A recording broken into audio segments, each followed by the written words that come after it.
The summer of 2018 smelled of dry grass and engine oil on my grandparents' place, a small, stubborn farm tucked off the county road outside Harlow Ridge, Kansas. Evelyn and Thomas had gone to town for a few days and left me in charge of keeping an eye on the place while they visited relatives.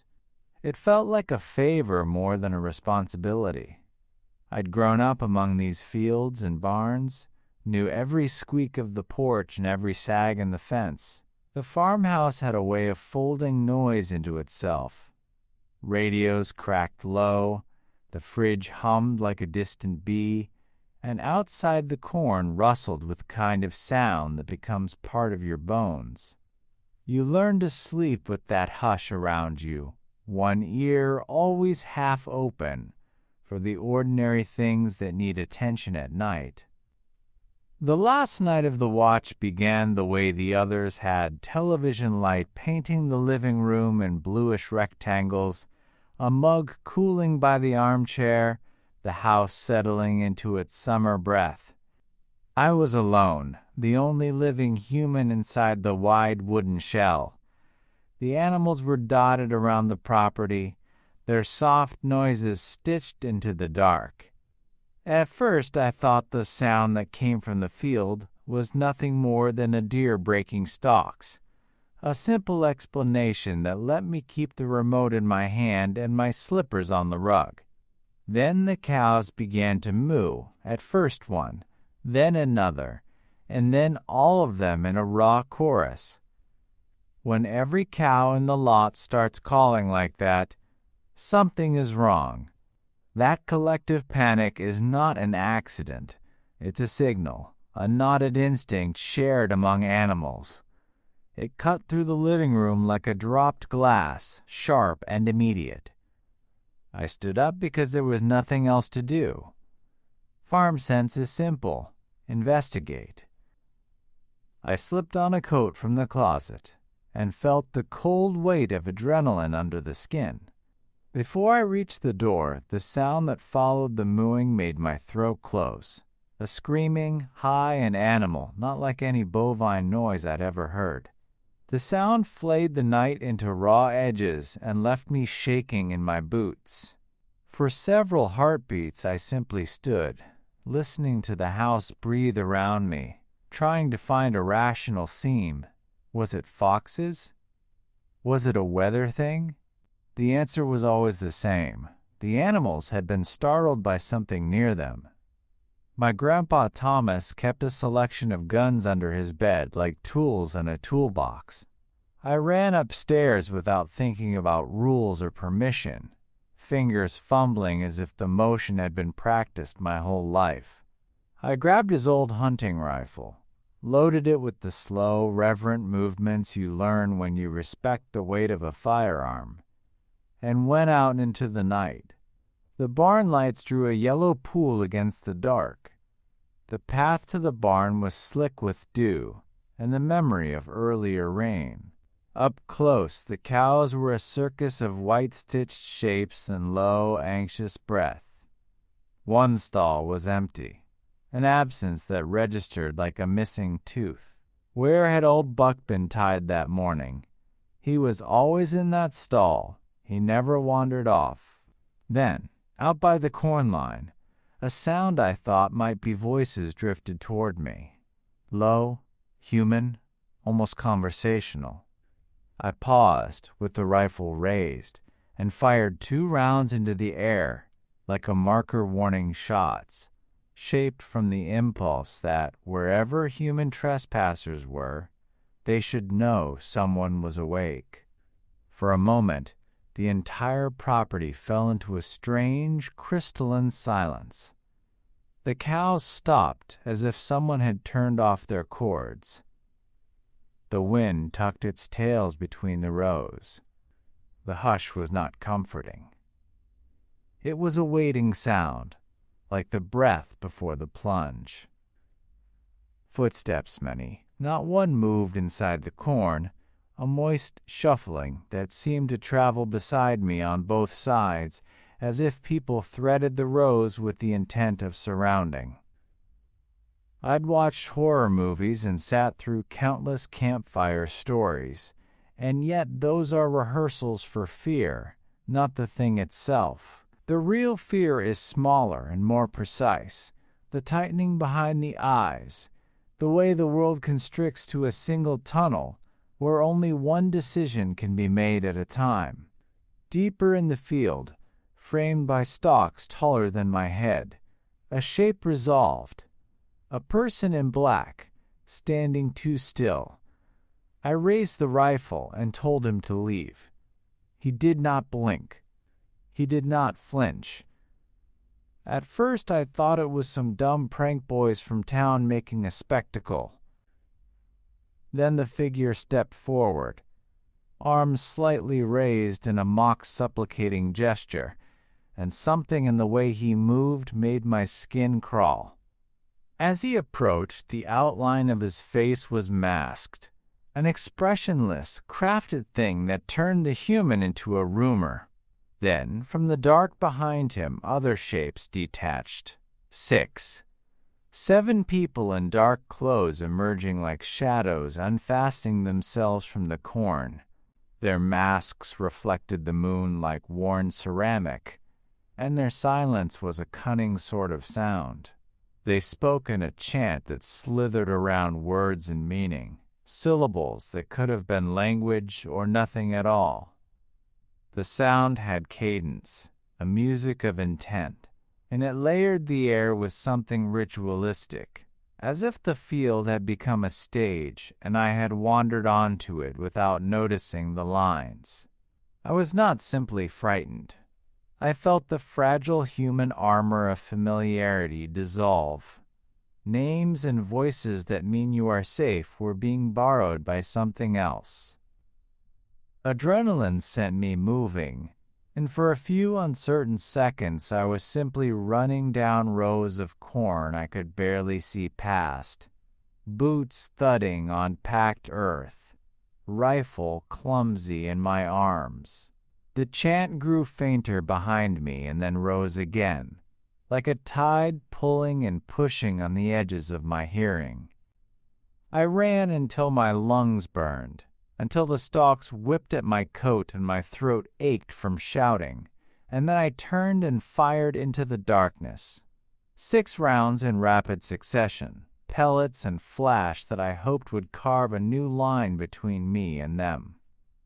The sound of the shot sent a flurry of movement, a frantic scattering of footsteps and the rustle of plants.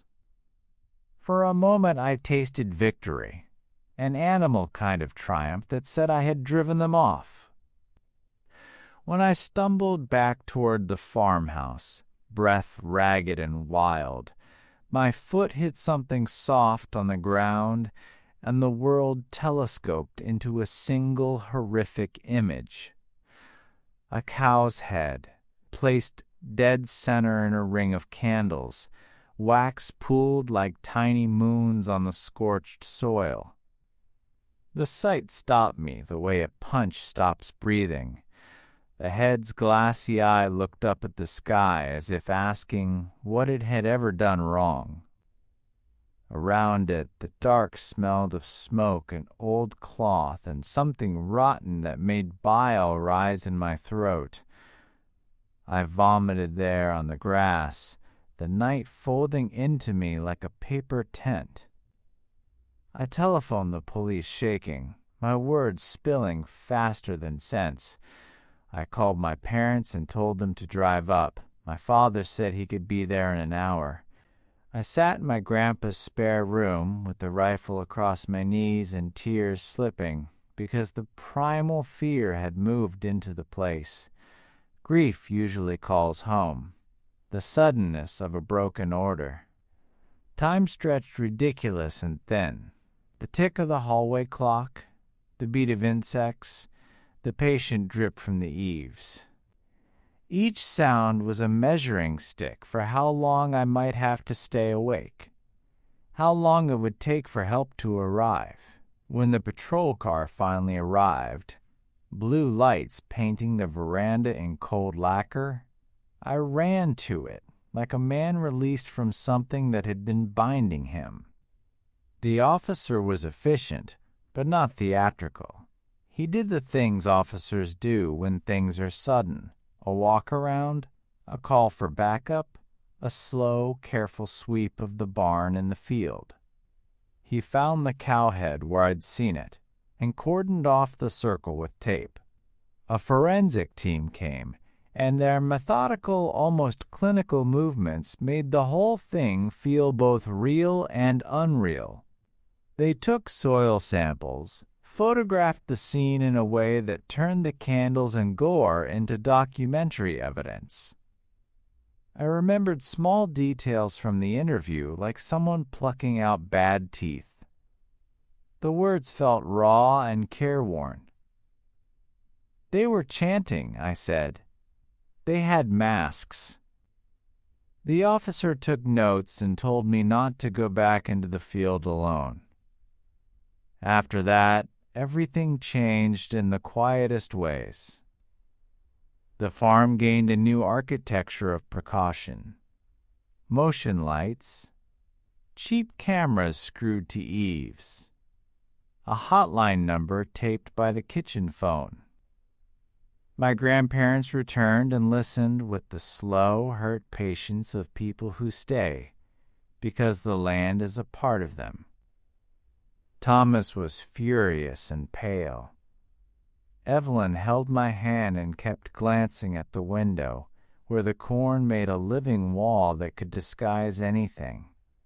They insisted on security cameras and added locks. My father drove up more than once to sit in the pickup, listening to the night with his hands folded. The town muttered about kids and weirdos and a transient culture that slips through country roads. But the power of the event lay in its intimacy. The placement of a head, the ring of candles. Those choices were deliberately symbolic, aimed at stirring something in the mind more than wrecking property. Weeks slid into months, and the cameras recorded countless frames of dark and light, nothing, and then the ordinary foxes, raccoons, the slow procession of night insects. Yet the recordings, when played back, had a weird thrift to them. Some nights the audio would thin in odd places, as if somebody had run a hand through the sound to erase it. There were moments when I swore I could hear faint voices on the footage that weren't mine. Someone whispering a harmonic line that could have been a word or a name. We developed a set of small tests, passwords, and phrases that only our family used. If someone called from an unknown number claiming to be a neighbor, we demanded a tiny private code. It was humiliating and effective. The code was a kind of charm of families and farms, where everyone is one another's map. The group never returned to the field in force as far as we could tell, but their presence became a soft, persistent bruise on the farm's skin.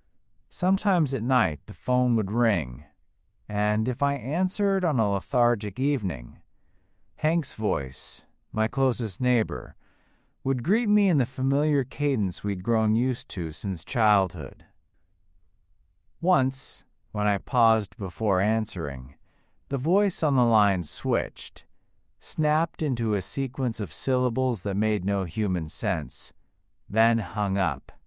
Another time, a voice promised. We were close enough to touch the window. Each incident felt like someone rearranging the furniture in the house of my mind, subtracting certainty and replacing it with the smell of something used and rotten. I thought often about why they did what they did. The cow's head was a clear, grotesque symbol, and it could have been intended to frighten, to mark, to make us understand that an invisible hand had mapped our rhythms. My mind supplied stories. A cult practicing some blood-scripted rite, bored vandals escalating into something performative, a group satisfying a taste for ritualized cruelty. None of those explanations made me sleep any better.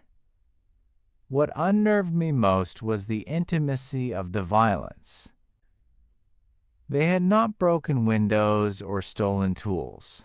They had placed an image, a dislocated piece of life, where it could be found and witnessed. That choice felt like a message aimed at the oldest, most private parts of ourselves, the places where we thought we were alone and safe. After the formal investigation wound down into an unsatisfying closure, no arrests, no solid leads, the farm learned to carry the scar like a piece of furniture. The cameras became background, familiar fixtures whose glow at night had the same domestic quality as the oven light. We installed motion sensors and bolted doors until the house felt more like a fort than a family home. My grandparents, practical people, softened to a ritual of checks. The barn door latched twice, a flashlight by the bedside, a list on the fridge with emergency numbers. Yet prep is architecture. It does not erase the memory of being walked in upon. It does not stop the mind from rehearsing the same images, the masked faces, the ring of candles, the way the cow's eye had stared upward, reflecting nothing human. Summer became autumn, and the corn that had rung with footsteps turned brittle and brown. The farm's rhythm slid back into tasks, the mending of fences, the harvest, the quiet economy of feeding and tending, but the nights remained a place of potential theft. Sometimes, in the deep hours when the world narrows to a single, unblinking perspective, I would catch myself listening for organized sounds that weren't there. The smallest noise could send me on a chain of reflexes. Check the window, check the back gate, make the family passwords matter. I resented the caution and, paradoxically, clung to it.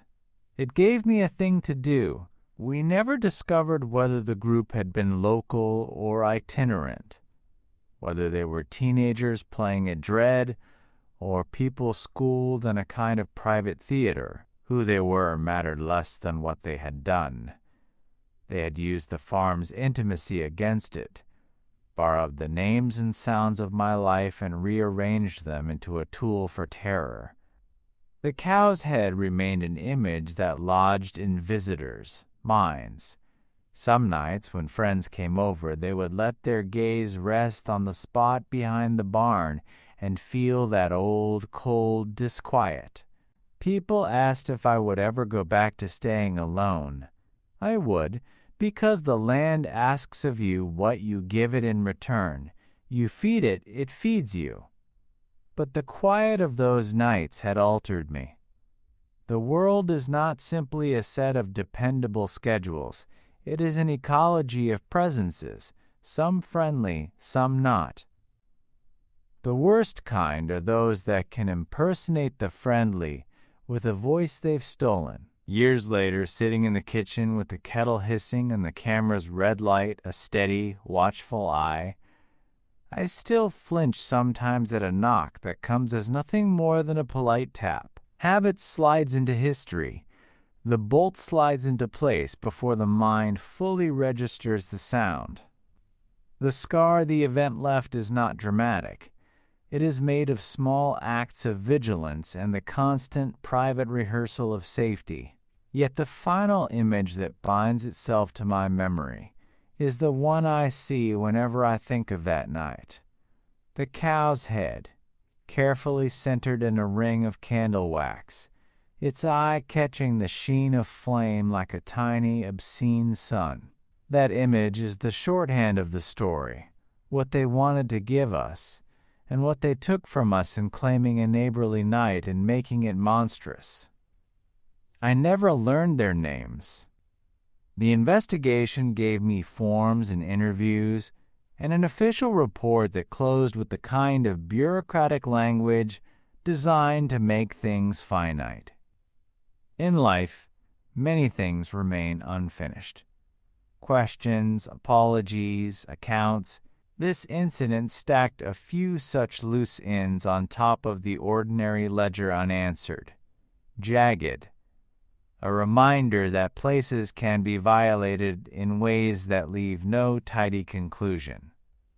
In the months and years after, I kept watching the property because it feels like standing guard is the only honest response. You do not wait for the world to be kind. You make small preparations and press them between your palms like a charm. There is a peculiar cruelty in the fact that what frightened me most was not the possibility of bodily harm. The farm could burn, tools could be stolen, fences torn down. These were losses you could measure and mend. What slashed deeper was the idea that someone could stand close enough to touch what was ours and treat it like a stage prop for their private performance. That is a theft that does not lend itself to compensation. So we left lights on and bolted our doors and taught ourselves new passwords. We put cameras in place and learned not to answer unknown numbers at night. We carried on because the land and the life required it. But every so often, when the wind shifts and the corn whispers in a way that sounds almost like a voice, I look toward the dark line where field meets sky and remember the hush. The way the world went quiet when someone chose to announce their presence with a head and candles. The memory is settled now like a stone in the house's foundation. You step around it, and sometimes it makes you stumble.